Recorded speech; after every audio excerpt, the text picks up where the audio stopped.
Welcome to Sweet Life Beat Life. We hope this video helps.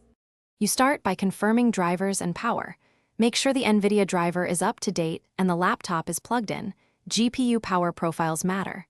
Once done, right-click the desktop and open Nvidia Control Panel or access it from the system tray. If the control panel is missing, switch to the discrete GPU in Windows graphics settings. These steps get you immediately into the tool you need, so you can change color settings with the correct GPU active and avoid access. Now you navigate to display, then adjust desktop color settings. You must first pick the right display if more than one appears, because settings apply per monitor. Use the sliders for brightness and contrast to set overall luminance, then tweak gamma for midtones. Increase digital vibrance for richer colors and nudge hue only if color casts persist.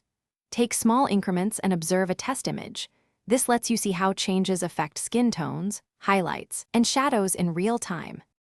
Finish by clicking Apply so your changes persist, and create a named profile if the control panel offers one. That makes switching effortless. For accuracy, cross-check with Windows Color Management or run a calibration tool.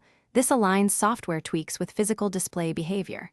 If settings do not save or revert, reset to defaults first, then update or reinstall the Nvidia driver.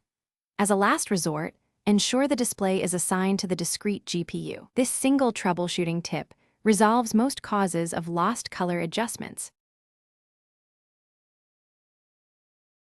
Thanks for watching. Consider subscribing if we helped you.